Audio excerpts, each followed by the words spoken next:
those that move early, they get farther before latecomers. Example, I don't know where they call this Nigerian time or African time, but people like to arrive late. But see, to an event, people that arrive early and there are no seat reservation, but they have very few seat reservation. If you come early, it means that you can position yourself to meet very important people. If you know where VIP, if I want to meet people, I will just go early and ask the ushers where are the VIPs staying, and you sit at the table closest to them, so that in the course of the event you can just walk up to whoever you want to talk, introduce yourself and say whatever you want, just by going early. But if you come late, you be at the back and they have aides, and most of the time these VIPs just need to the end. They can just leave they have their own exit door, so they can just leave. You really know, but if you're close enough, you can do something about it. If you learn your lessons in finance, if you learn your lesson in business and all that, it will be easy for you. It will be easy for you to move ahead. You know, if I have a teaching, it's called Adapt or Die. If you want to survive in business and in life, you must be very fast. You must be able to do some certain things. You must be able to do some certain things and do them early, and so that you can be ahead of the competition. Early birds go far before competition will come. Before competition comes, you already have gone far. You've already have gotten quite a large chunk of the market share before they come and start struggling with what is left over. So be an early bird. Don't say let's watch and see. When you watch too much, it can become detrimental to you. Make your plans. Life is a risk. You win some, you lose some. But if you know the ways, just find out the strategy how to arrive at decisions early. If you can arrive at decisions early, then no, you don't have to wait and keep watching. You keep watching, become a late comer. By the time you come, there already people leading in whatever that is. So we need to make a move and make a move fast. All right. Another point I want to bring out is that starting is the only way to make progress. Starting is the only way to make progress. I don't know what they told you, but if there's never a good time for anything to happen, there's never a good time to make money. There's never a good time to make to get married. There's never a good time to start having kids. There's never a good time to enjoy yourself. There's just never a good time to read a book. It's when you start to start.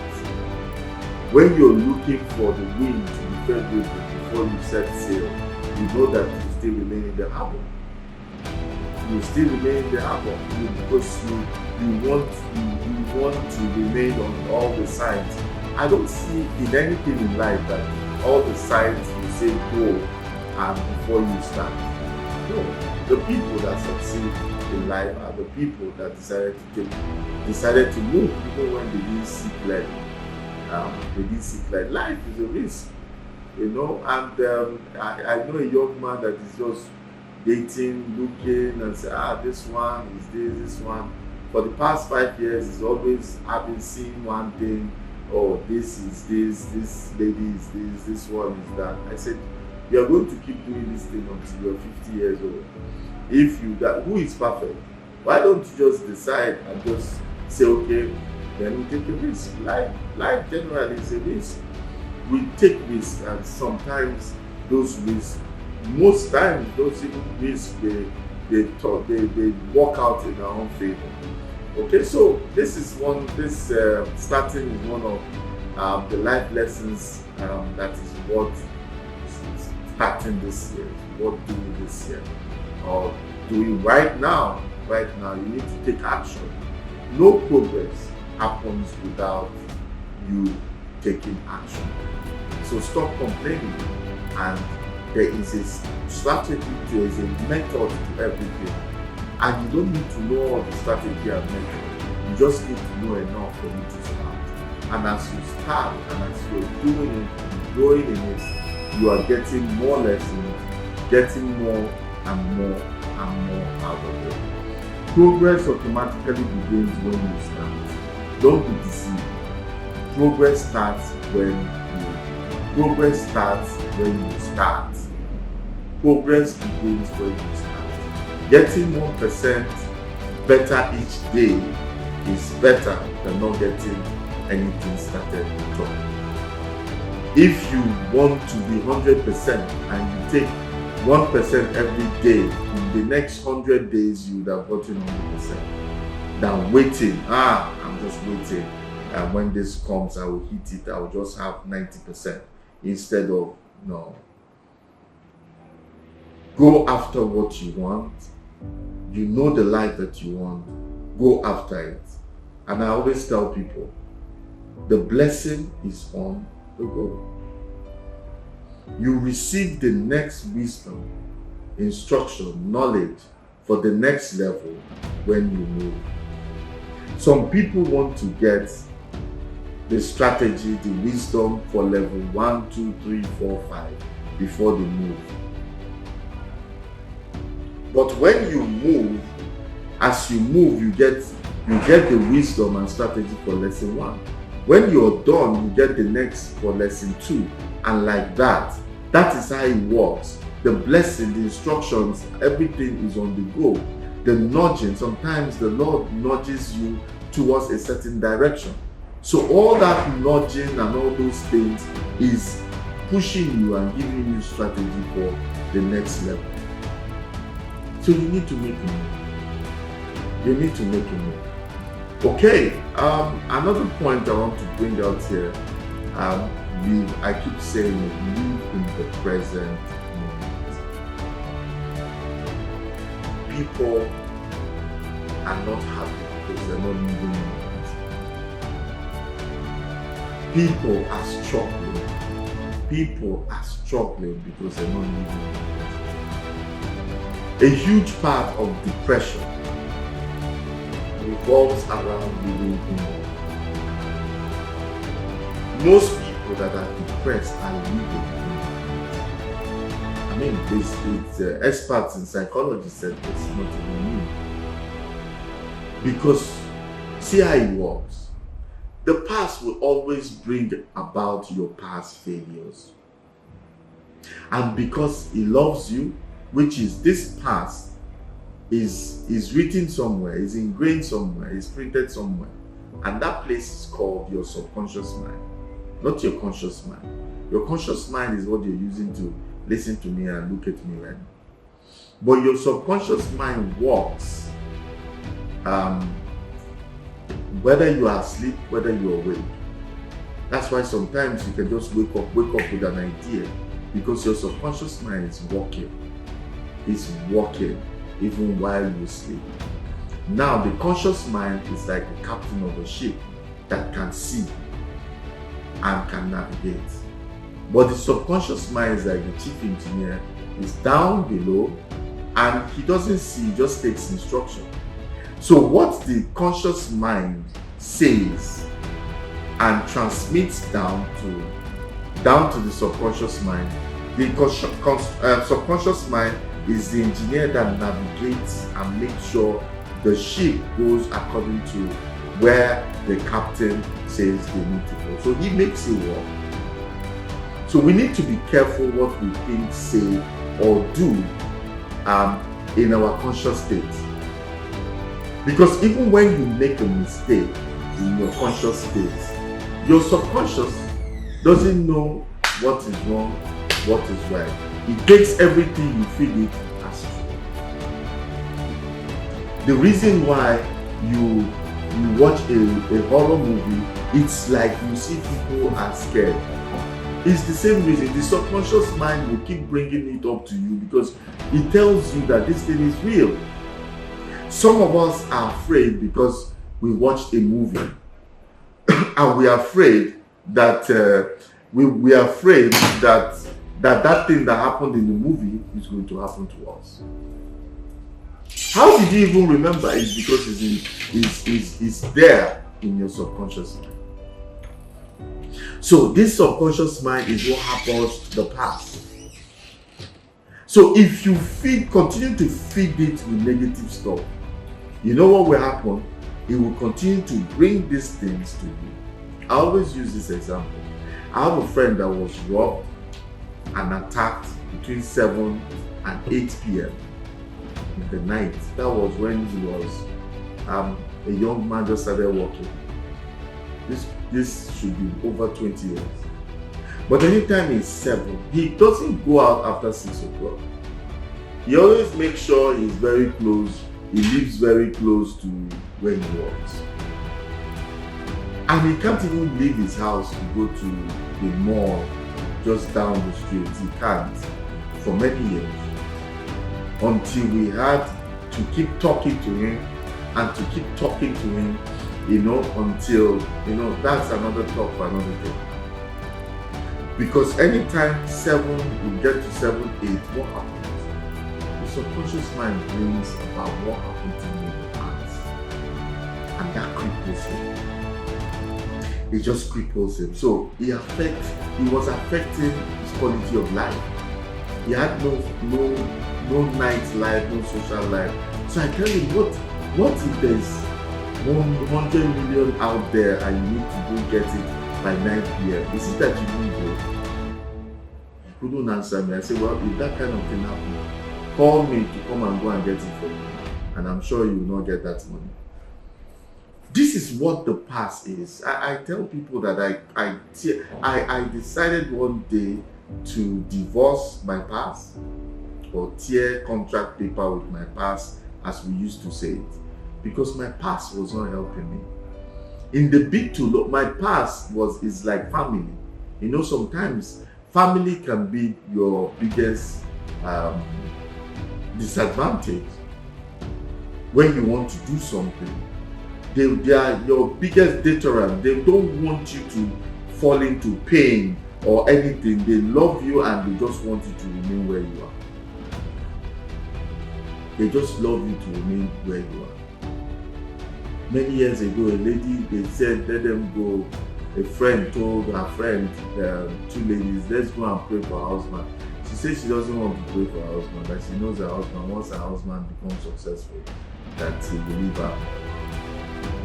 Because she has had one nasty, she dated a guy before he met the husband, and that one became rich and left, ran away with somebody. So she doesn't want her husband's progress because she wants him to remain at a certain level so that she can have him. What kind of prayer is that? When you look at her, you'll be able to, some people will abuse, insult her, and even call her a witch. But if you don't understand how the subconscious mind works, if you will be under the influence of your subconscious mind. The only way to change it, we don't have the willpower. We are acting based on the things that are ingrained in our subconscious mind. That's why they are subconscious. We just do it, thinking that it is what is happening in the now. It's not what is happening in the now. It's what has already been programmed. So your lifestyle, your desires, your taste buds and all those things already programmed there. So you are just prone to it. If you want to change your life, change the things that you feed your subconscious mind and you begin to react positively. That was how we were able to help that woman. Because it was what happened to her. Sometimes how the easiest way to transfer things, thoughts, feelings, emotions from the conscious mind to the subconscious mind is through strong emotion of pain. Anything to do with pain goes straight to your subconscious mind. Pain, great pain, anguish. You lose somebody, you lose your job, those times that you're crying or those times you're angry, you are just automatic transfer of these emotions to your subconscious mind. So what you don't know is that after all that, those things will begin to affect and influence the way you live your life. And this is what happens when you allow your past to rule over you. Anything that wants to happen, you will be thinking about the past. Oh, the past is this. Oh, the past is that. And this is what happened. You wouldn't know, because it's a mind thing. Except someone that is, the thing about mind is when you understand something, it's like light comes into you and you become conscious of it. What you are not conscious of, you are in darkness. You will not be able to know. And to those of you that are listening to me now, if you don't know about this, you won't know that you have been acting in a certain way that you unconsciously programmed yourself. So it's not a witch, it's not voodoo, wizardry, it's not all those things that you call. It's not. It is the way you have programmed yourself, and that is what is working out negatively for you. So you need to that's why I say I divorced my past, because he always brings things in order to help me. He bringing things that are making me cripple me and make me afraid. The fear of how will I put it? The feeling of fear, or the emotions that you go through, the torment. The torment of fear is worse than that event. Being afraid of an event, you realize that when something you're afraid of happens to you, it's not as bad as you have thought about it. As it happened to you, you are afraid of certain things, and that thing happens and you are like, hey, it's not that bad. You are afraid to go to some certain places. Then when you get there, you now realize that. And you know what comes to mind was a guy didn't want to keep inviting him to come to a gathering. He didn't want to go because he said he doesn't have the right kind of clothes. He just said he should come. And when he got there, the first thing was, but people are simple just like me. That I even saw some people that he was better dressed. So as we were talking, we realized that there was an event that he went to. He had to bounce himself. He had to run out of there because he was not dressing well. He didn't dress well. And that has just stuck somewhere in his subconscious mind. And he now made him shy of going to some certain places. This is what the past can do for you. Then let's talk about future. Because the future is also a problem. Anxiety is caused by spending a lot of time worrying about the future. And I talked about midlife crisis in one of my Wednesday mentoring. Midlife crisis is what? It's when you begin to weigh your accomplishments with your age. Most times you come down. That is the symptom of midlife crisis. Because you have a projected future. And what you see now is not what you expect. But I always ask people, what you see now is as a result of what you have sown. What you sow is what you reap. The future you want, you start to do it now. What I want to give to you this evening is the gift of now. Accept where you are. This is where I am, what I have. This is where I want to go. Fine, that's all you need to know.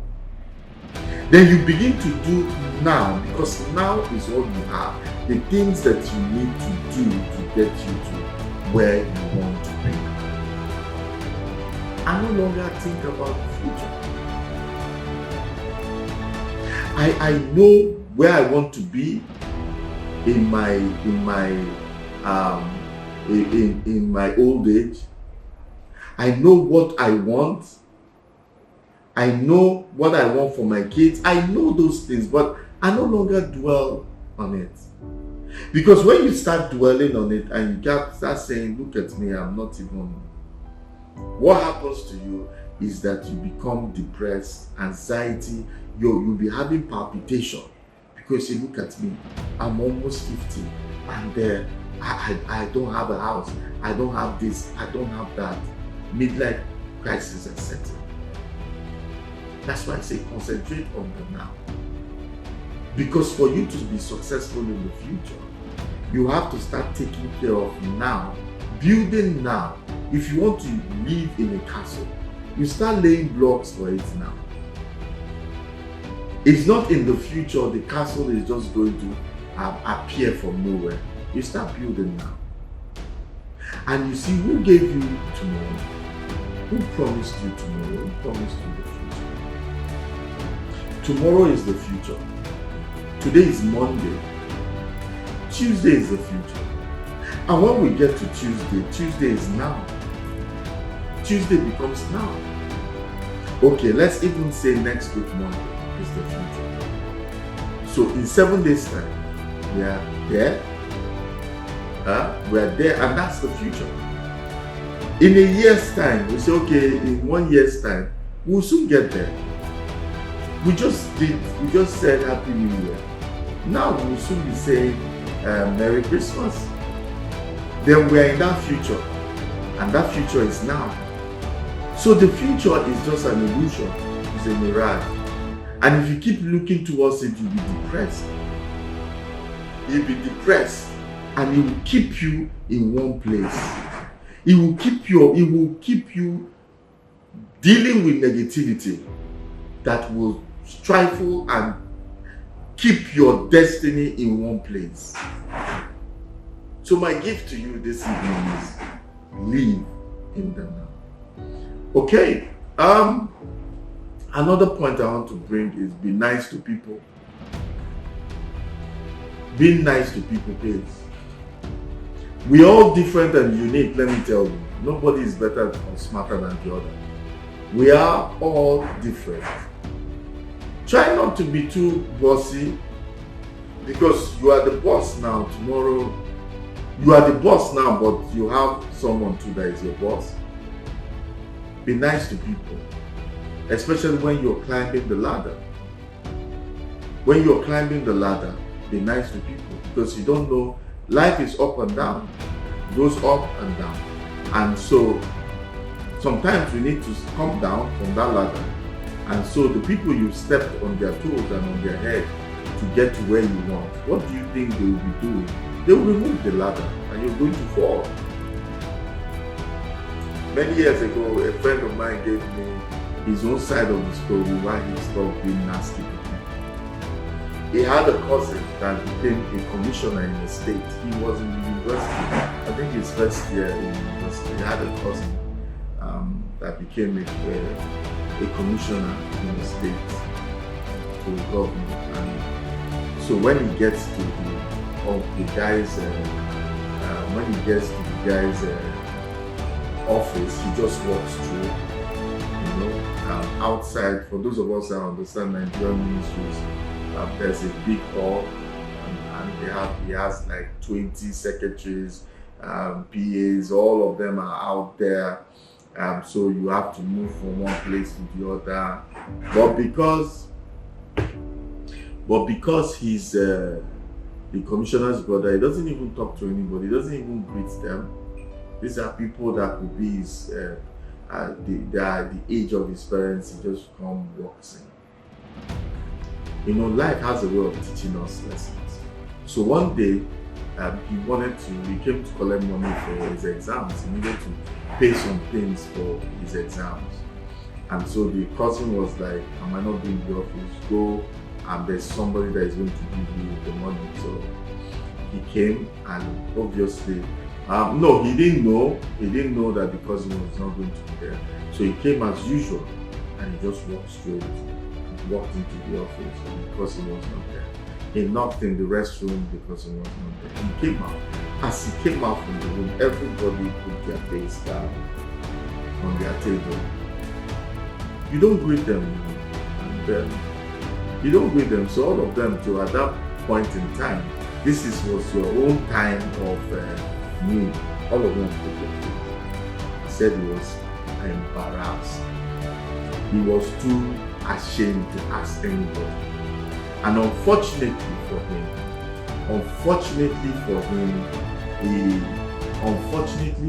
the person that the cousin said to give him the money when he came just stepped out. He just stepped out. And so he was not on seat. If the guy was on seat, we would have given him, but the guy wasn't on seat. But the people around didn't tell him that he just stepped out to the restroom, maybe he will soon be back. Everybody put their head down. So he stood there for a while and walked the walk of shame out of that place. He almost missed that exam because luckily the cousin now sent that same guy to his school and he got the money just in the nick of time. If that guy didn't get to his cousin, or the cousin didn't call, have you given him his money? And he said, no, it's okay, go to school, go and look for him there. If not, he probably would have had to resit that thing and maybe spend one more year in the university. It was just stroke of luck. He was just lucky. He would have repeated. He was doing a 5-year course, so you could have seen that the pressure he will have on his parents and everybody to have to do 6 years, as if 5 years is not long enough.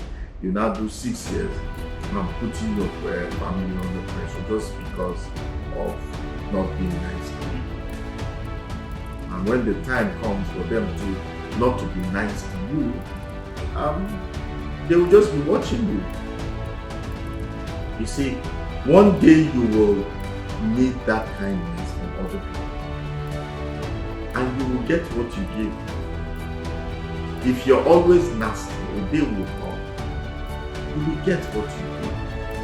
It doesn't take anything to just say hello to a gateman, a janitor, whatever, a lift operator. Just be nice. Hey, nobody's saying you need to be their friend, but just be nice to them and give tips. We here in Africa, those people appreciate those tips because sometimes they don't get to be paid on a monthly basis. They can owe them 6 months, 7 months salary. You give tips. Just be nice. Most of the time, that kindness comes back to bless you. If you are nasty, that kindness, that nastiness, that attitude also comes back to haunt you and to harm you. All right. Another lesson, I've learned is we all need to set boundaries. One of the best lessons in life you need to learn is setting boundaries, especially if you're around toxic people. There are people that are toxic, people that are nasty. And these people can be your family members, co-workers, your boss, whatever. You need to set boundaries because it can lead to arguments, it can lead to fights, and these things can increase your blood pressure. They can increase your blood pressure and even cause you to begin to have negative outlook towards life. Set healthy boundaries and stick to them. You pay. There's some people that no matter what, if you see the kind of lifestyle, set a boundary. Set a boundary. You have colleagues that are nasty, that are toxic. If they want, when you are in the office, be cordial. You don't need to now begin to have a relationship with them outside the office, because it's going to backfire one day. If you have family members that are toxic, you have to be careful, set boundaries. There are people that told me my vision and my goal cannot work, it's too big, and I am living in la la land. If you can't encourage me, if you can't encourage me, you don't want to encourage, then leave me. If I tell you about something I'm doing and you don't want it, I won't repeat it to you again. Or you don't like it, I won't repeat it because I don't have time to be sharing. I want people that share. I share a lot about dreams and visions. I'm excited about testimonies, and I'm excited about autobiographies that where you can read that how people became successful. Those are the things I feed myself with on a daily basis. Those type of things. So I don't want to feed myself with things that negative things that after a while you might begin to think about those things and say maybe that person was making sense. Toxic relationships, you have to set boundaries. If you can't walk away, you have to set boundaries and protect yourself. There's ways that you can live with someone. I can live with someone for 10 years, 5 years. We don't quarrel. If I see that you're that kind of person, I will try as much as possible. We will just be on a cordial level. We'll try as much. The altercation will be very few because I know the kind of person that you are. So I set boundaries. I have a friend that talks to me. He can talk non-stop. He will promise you heaven and earth. So he has promised and he has failed many times. So when you have that kind of person comes and be around you and he's talking, when he makes those promises, don't fall for anyone. And there are people that instead of you getting upset and say, well, why is he playing me? Why is he doing that? Don't fall for things like that. Don't fall. There are people that are abusive. Don't go and share anything with someone when you see that somebody will take what you said to them and take it out and use it against you. That's enough for you to know that you can't trust that person with certain information. And when you see someone angry and you see the way they lash out, then you should be mindful of that kind of person.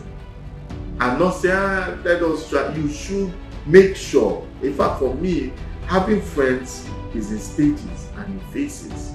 You open up to them gradually until you're comfortable with them and you know the kind of person or persons that they are.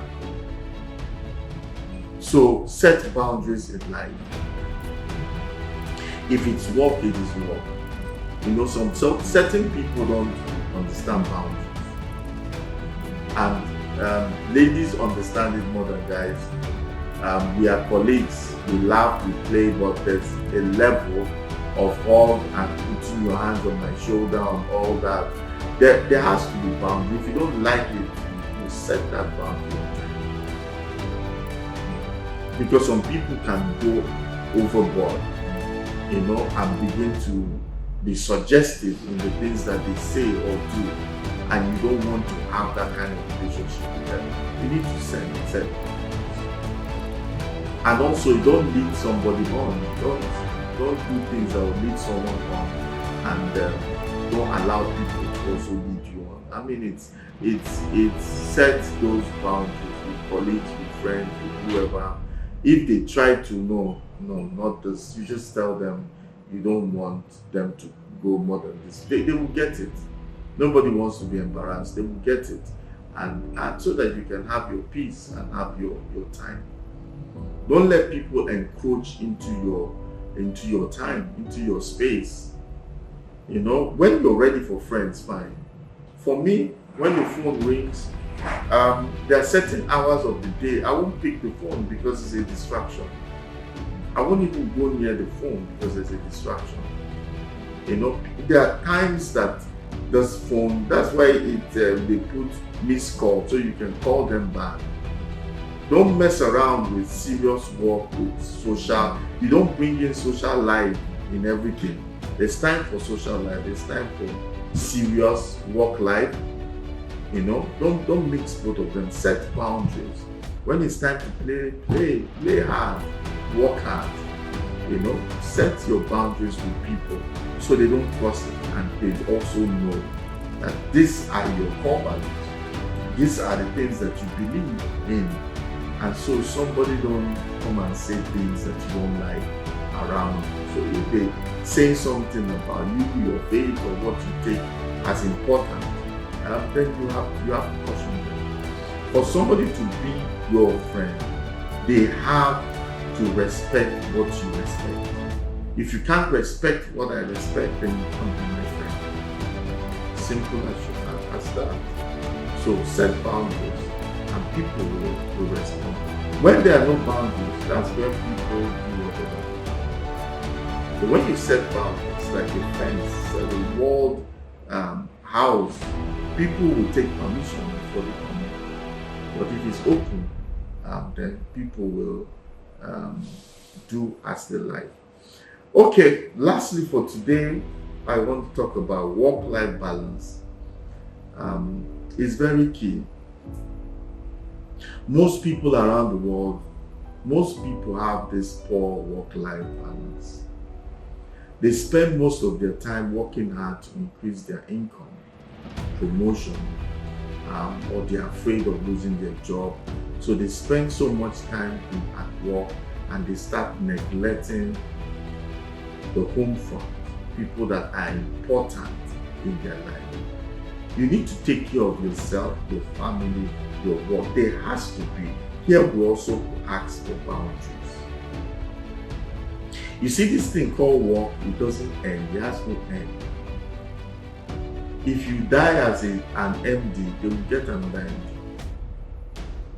You must make out time for yourself, for your family, for your kids. I have 3 kids, 3 boys that are teenagers. They need direction. They need to be talked to.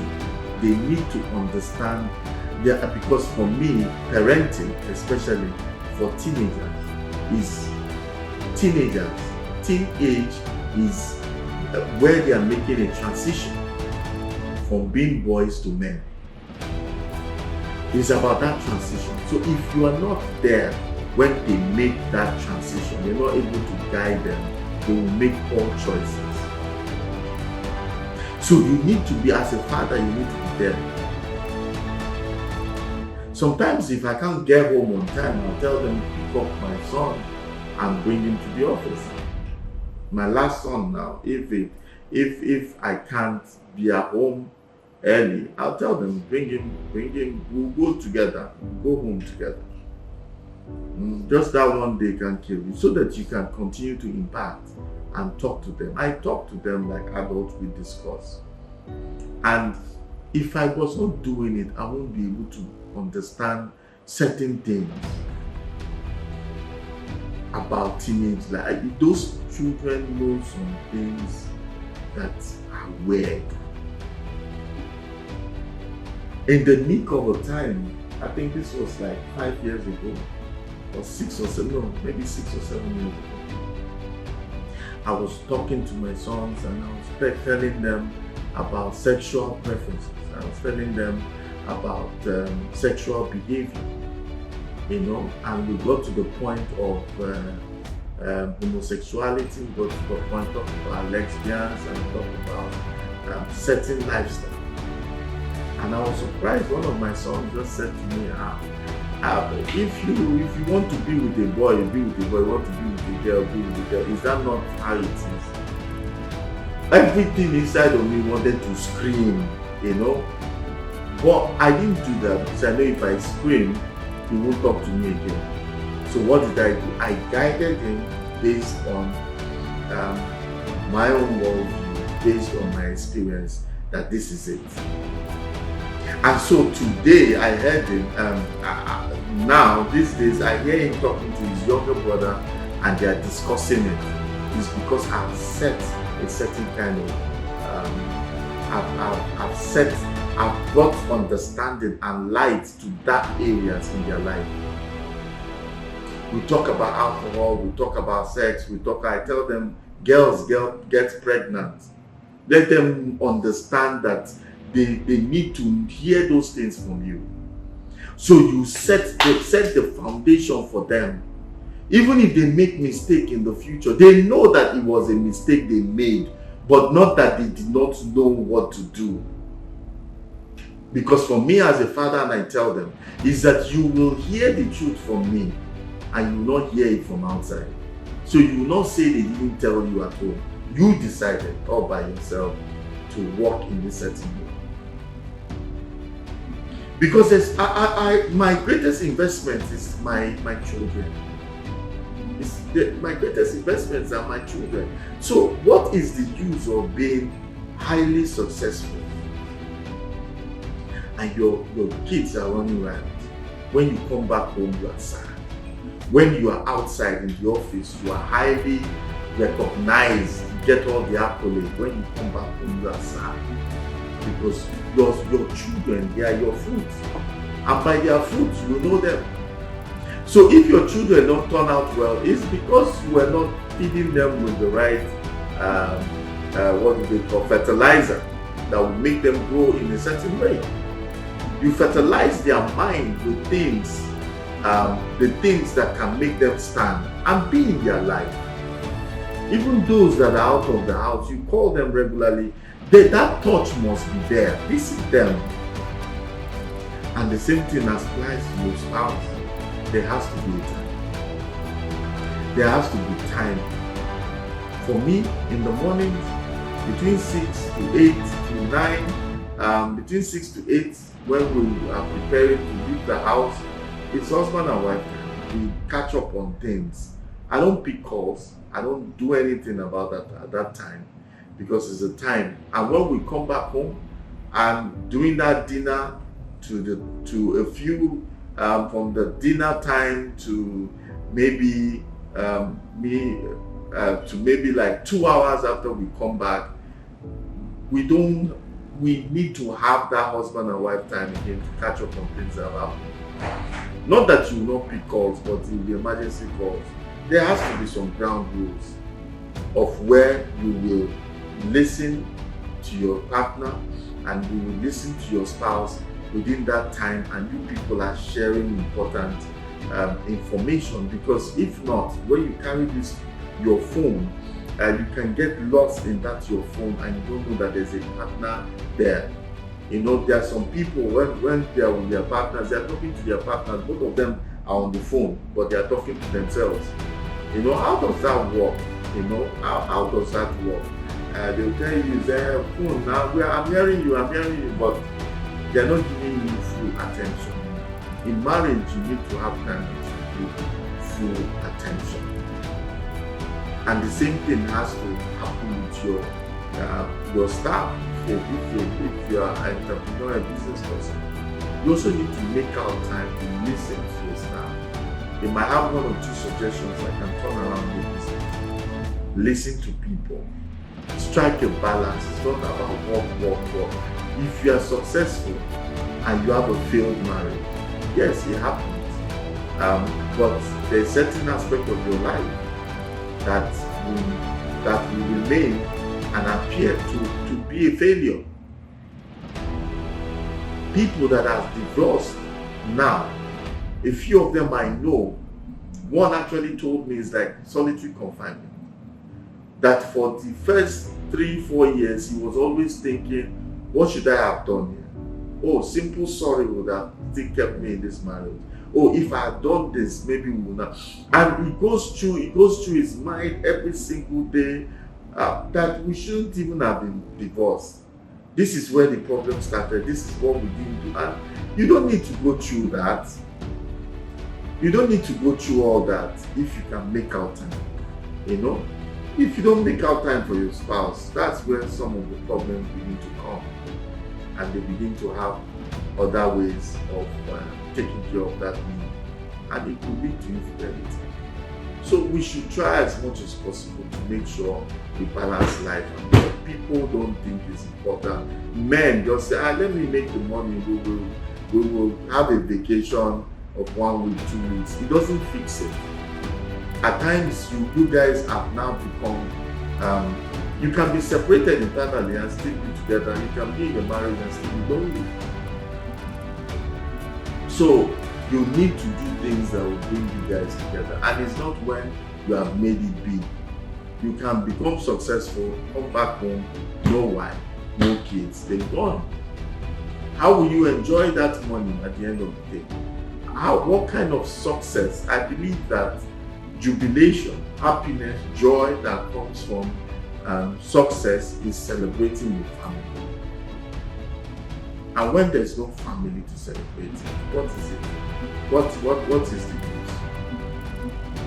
What is the news? Alright guys, I will end here today, but for the next 2 weeks I'm talking about life lessons. There are quite a lot that I need to speak to you about for the next 2 more weeks, making a total of 4 weeks of having this series of life lessons.